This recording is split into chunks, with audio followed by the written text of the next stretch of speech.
امر بالمعروف اور نہی عن المنکر، جو امت کی نجات کی دو بنیادی شرطیں ہیں، امت کی نجات کی دو بنیادی شرطیں ہیں، ان دونوں شرطوں کو آیا اپنی طبیعت، اپنے مزاج اور اپنے نفس کے تقاضے کے اعتبار سے پورا کر رہا ہے، یا اس حکم کو محمد صلی اللہ علیہ وسلم اور آپ کے خلفائے راشدین اور صحابہ کرام کے طریقے سے اس حکم کو پورا کر رہا ہے، یہ غور کرنا پڑے گا۔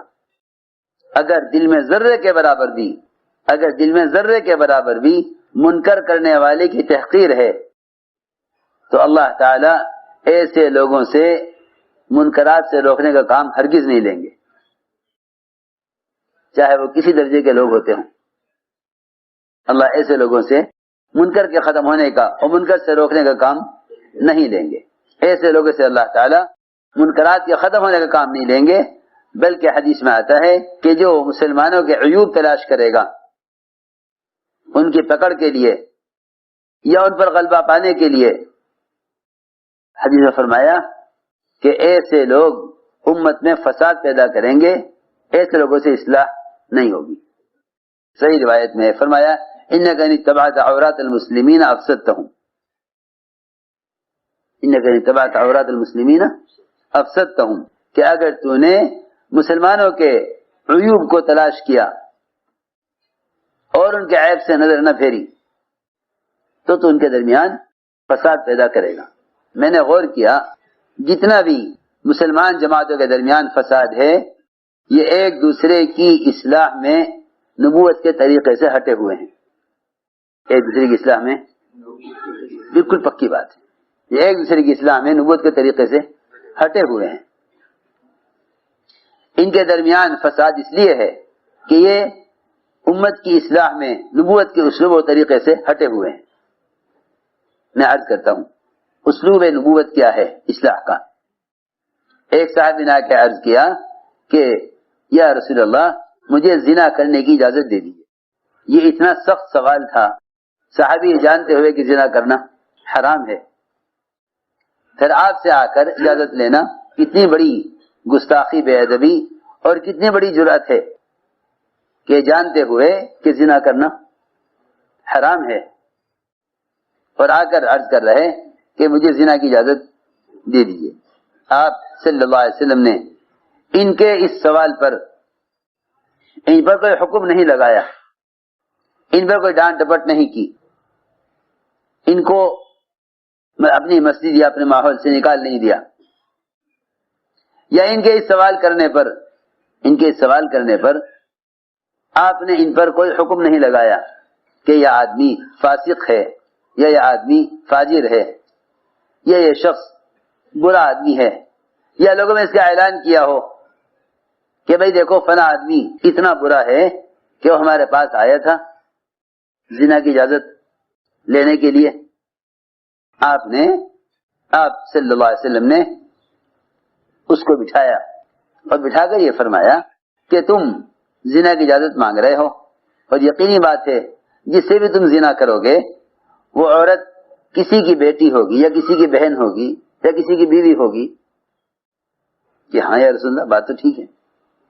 آپ نے فرمایا کہ تم یہ بتلاؤ اگر کوئی شخص تمہاری بیٹی، تمہاری بہن، تمہاری بیوی کے ساتھ یا تمہاری کسی رشتے دار کے ساتھ یہ حرکت کرے تو کیا تم برداشت کر لو گے؟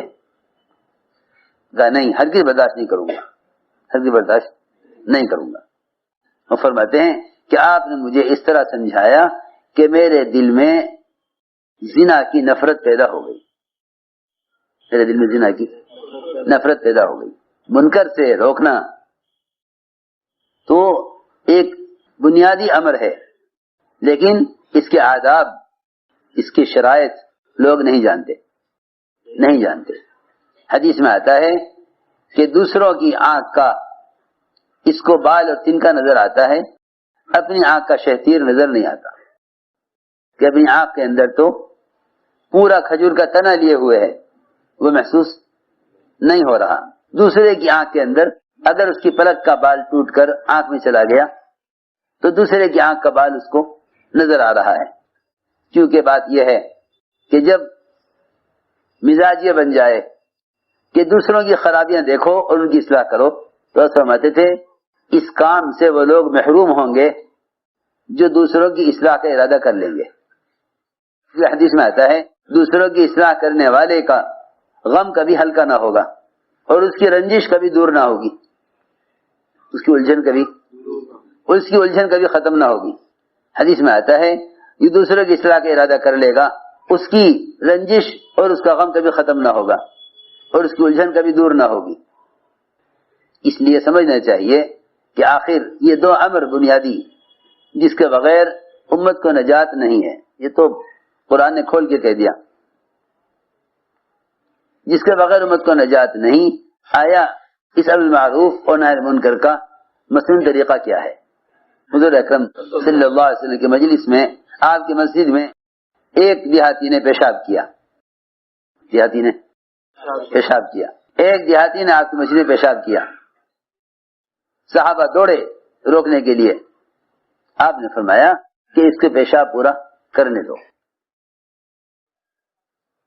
مسجد میں پیشاب شروع ہی کیا تھا اس نے، اگر روک دیتے مسجد زیادہ ناپاک نہ ہوتی۔ فرمایا نہیں، یہ وقت منکر سے روکنے کا نہیں ہے، یہ وقت منکر سے روکنے کا نہیں ہے، کیونکہ اس وقت اس کو منکر سے روکنا اس کو مشقت میں ڈالنا ہے۔ اگر تم اس کی اصلاح چاہتے ہو تو معاملہ شفقت کا کرو، معاملہ شفقت کا کرو۔ اگر تم اس کو منکر سے روکنا چاہتے ہو اور اس کو دین کی تعلیم دینا چاہتے ہو تو اس کے ساتھ معاملہ شفقت کا کرو۔ اسی لیے آپ نے فرمایا انا لکم بمنزلۃ الوالد اعلمکم، کہ میں تمہارے لیے باپ کی طرح ہوں، تمہیں تعلیم دینے میں باپ کی طرح ہوں۔ باپ کا مطلب یہ ہے کہ اولاد کی طرح شفقت کے ساتھ میں تمہیں تعلیم دینے والا ہوں۔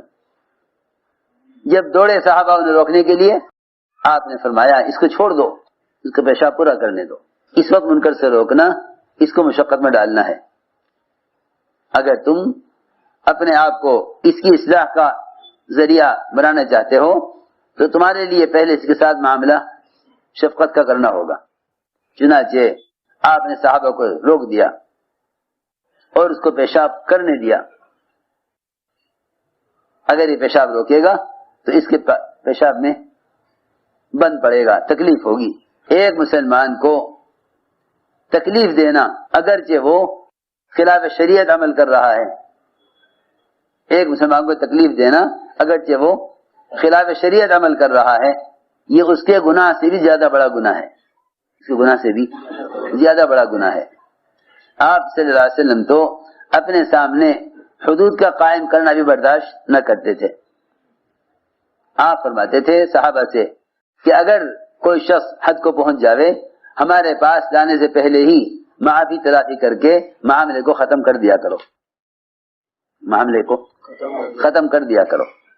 ہمارے پاس معاملہ آ جائے گا تو ہمیں اللہ تعالیٰ کی حدود کو قائم کرنا پڑے گا، تو ہمارے پاس معاملہ لاتے ہی کیوں ہو، پہلے ہی نمٹا کر ختم کیوں نہیں کر دیتے؟ کسی کے منکر کو ہلکا کر کے اور اس کو معافی کی طرف لانا، یہ ہے امت کو دین سکھانے کا طریقہ۔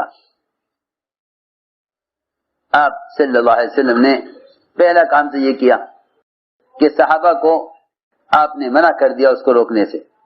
جو پیشاب پورا کر چکا تو آپ نے اس کی غلطی کو صحابہ کے درمیان چھوٹا بنایا۔ یہ نہیں کہ آپ اس وقت ایک مسلمان کی ذلت اور مسجد کی عزت بیان کرتے، آپ نے تو فرمایا کہ ایک مسلمان کیسا بھی ہو اس کا مقام بیت اللہ سے اونچا ہے۔ حضرت فرماتے تھے جس طرح بیت اللہ کو عظمت کی نظر سے دیکھتے ہو، ایک مسلمان کو بیت اللہ سے بھی زیادہ عظمت کی نگاہ سے دیکھا کرو، ایک مسلمان کو بیت اللہ سے بھی زیادہ عظمت کی نظر سے دیکھا کرو۔ جتنی تعظیم بیت اللہ کی کرتے ہو اس سے زیادہ تعظیم ایک مسلمان کی کرنی چاہیے۔ کیوں کہ ایک مسلمان کا مقام بیت اللہ سے اونچا ہے۔ ایک مسلمان کا مقام بیت اللہ سے کہیں اونچا ہے. آپ نے تو بیت اللہ کو مخاطب کر کے فرمایا حدیث میں، تیری خوشبو کتنی عمدہ ہے، تیرا احترام واجب ہے، پھر بھی میں تجھ سے کہتا ہوں ایک مسلمان کا مقام تجھ سے اونچا ہے، اور ساری دنیا کی مساجد بیت اللہ سے ادنا ہے. پھر یہ کیسے ممکن ہوتا کہ آپ ایک مسجد میں پیشاب کرنے والے کو کوئی سزا دیتے یا اس کو ڈانٹتے یا اس کو جھڑکتے یا صحابہ اس کو پیشاب کرنے سے روکتے؟ یہ کیسے ہو سکتا تھا؟ آپ جانتے ہیں ایک مسلمان کا مقام بیت اللہ سے اونچا ہے. آپ نے اس کی بے اصولی کو چھوٹا کیا، فرمایا صحابہ سے کہ یہاں ایک ڈول پانی کا بہا دو. یہ فرمایا شنو علیہ دربم من ماء، ایک پانی کا ڈول یہاں بہا دو. صحابہ پانی بھر کے لائے ڈول میں، وہاں پانی بہا دیا، مسجد پاک ہو گئی. مسجد پاک ہو گئی. آپ نے بلا کر اس دیہاتی کو سمجھایا کہ مسجد تو عبادت کے لیے اور ذکر و تلاوت کے لیے ہے، پیشاب بخانے کے لیے نہیں ہے. اس سے زیادہ آپ نے ان سے کچھ نہیں فرمایا، اس سے زیادہ آپ نے کچھ نہیں فرمایا. وہ دیہاتی اپنی قوم میں چلا گیا اعلان کرتا ہوا کہ ان کی تعلیم کا طریقہ یہ ہے، نہ مجھے ڈانٹا، نہ مارا، نہ جھڑکا، کہ میں نے اتنی بڑی غلطی کی کہ مسجد میں پیشاب کر دیا. میں عرض کر رہا تھا کہ اس زمانے میں لوگوں کو اس کا تو غم ہے کہ دین کا نقصان ہوگا، حالانکہ اللہ تعالیٰ جس طرح قرآن کے محافظ ہیں، خدا کی قسم اللہ تعالیٰ دین اور دعوت کے بھی محافظ ہیں. یہ تو کام کرنے والوں کو دھوکہ ہے، کام کرنے والوں کو دھوکہ ہے، اور یہ شیطان کے جال میں پھنس گئے اس خیال سے کہ کام کا نقصان ہوگا، لہذا کام کی حفاظت کے لیے فساد کرو. جب منکر سے روکنے کے لیے سنت کے طریقے سے ہٹ جائیں گے تو اس کا نتیجہ فساد ہوگا، اصلاح نہ ہوگا. یہ بھی شیطان کا دھوکہ ہے کہ کام کا نقصان ہوگا، کام کا نقصان ہوگا. نہیں، اللہ رب العزت دعوت کی محنت کے قرآن کی طرح محافظ ہیں. اللہ دعوت کے کام کے قرآن کی طرح محافظ ہیں. جس طرح قرآن کو کوئی زمانہ ختم نہیں کر سکتا، اس لیے اس طرح انبیاء علیہ السلام کی اجتماعی محنت، انبیاء علیہ السلام کی اجتماعی محنت جو اس امت کی طرف اجتماعی طور پر منتقل ہوئی ہے، اس کا کوئی نقصان نہیں کر سکتا. جو بھی نقصان کرے گا وہ اپنی ذات کا کرے گا، کام کا نقصان کوئی نہیں کر سکتا. کیونکہ اللہ رب العزت نے امت کی ہدایت کے لیے جس زمانے میں جو بھی اسباب اللہ رب العزت نے ظاہر فرمائے ہیں، اللہ تعالیٰ ان کے محافظ ہیں قرآن کی طرح. اللہ ان کے محافظ ہیں قرآن کی طرح. جس طرح اللہ رب العزت اس دعوت کے کام کے کرنے میں انبیاء کی حفاظت کرتے ہیں، اس طرح اللہ رب العزت کام کرنے والوں کی اور کام کی بھی حفاظت قیامت تک کرنے والے ہیں. یہ تو شیطان کا وسوسہ ہے تاکہ یہ مایوس ہو کر کام سے بیٹھ جائیں یا مایوس ہو کر کوئی ایسا غلط قدم اٹھائیں جو منکر سے روکنے میں نبی کے اسلوب اور خلفاء راشدین کے طریقے کے خلاف ہو. جس طرح اللہ رب العزت اس دعوت کے کام کے کرنے میں انبیاء کی حفاظت کرتے ہیں، اس طرح اللہ رب العزت کام کرنے والوں کی اور کام کی بھی حفاظت قیامت تک کرنے والے ہیں. یہ تو شیطان کا وسوسہ ہے تاکہ یہ مایوس ہو کر کام سے بیٹھ جائیں یا مایوس ہو کر کوئی ایسا غلط قدم اٹھائیں جو منکر سے روکنے میں نبی کے اسلوب اور خلفاء راشدین کے طریقے کے خلاف ہو. کوئی ایسا غلط قدم اٹھائیں جو منکر سے روکنے میں نبی کے اسلوب اور اگر آپ نے ابھی تک ہمارا چینل سبسکرائب نہیں کیا تو فوراً سبسکرائب کیجئے، ساتھ ہی بیل آئیکن پر کلک کریں تاکہ مزید آنے والی ویڈیو ہے وہ آپ کو وقت پر ملتی رہیں.